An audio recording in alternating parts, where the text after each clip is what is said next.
Stakeholders in the Nigerian educational sector have called on governments across the states in the country to establish vocational skills training institutions in their domain. This, according to them, will help address the issue of youth's agitation for better opportunities and discourage them seeking greener pastures outside the country. They made this call at a public hearing organized by the House Committee on Federal Polytechnics and Higher Technical Education to make input on proposal of three bills to establish vocational training centers in Kano and a National Commission for Polytechnics. Among the three bills seeking stakeholders' input are a proposal to establish a vocational and entrepreneurship institute, Okuta, Oshodi in Lagos State, a federal vocational and skills acquisition college, Yankaba in Kano State, and the creation of a National Polytechnics Commission. Also expressing concerns on discrimination that polytechnics lecturers face, they say the creation of a commission will help address the challenge of degree dichotomy and discrimination. That all these three bills are very timely, important, and relevant to the situation we are facing today in Nigeria.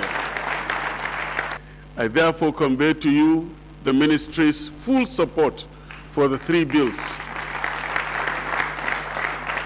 If Nigeria had positioned its skills agenda 20, 30 years ago, nobody will be demonstrating on the streets, as we have seen in the last few days. People would have been properly upskilled.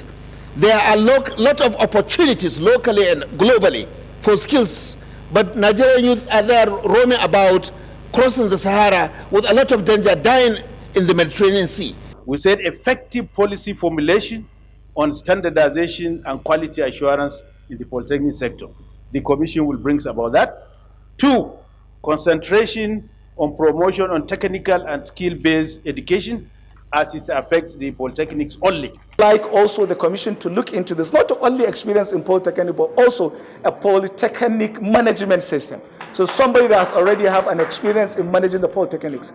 Meanwhile, the lawmakers emphasized the need for the public hearing, saying it will help facilitate the process of enacting legislations that will bring about the much-needed improvement in the socio-economic development of the country.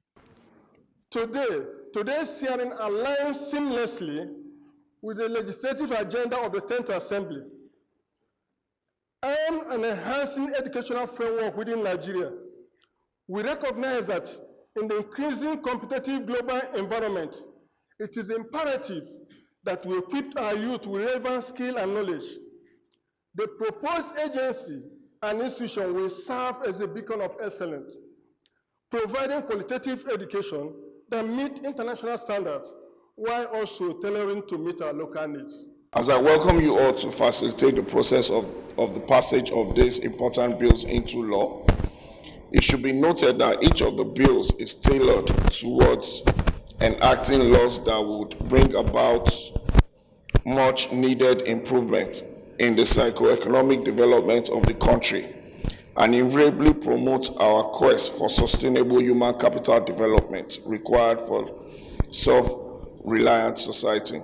In his contribution to the hearing, the chairman, Senate Committee on Higher Education, Senator Mukhtar Danduse, noted that it is time for Nigeria to develop more institutional educational programs that would benefit generations yet unborn.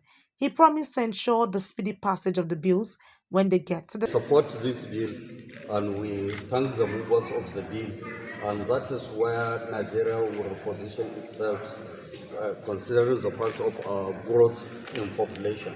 And if there is skilled people who are very, very determined to ensure innovations and invention in different skills, so I think we will move this country forward.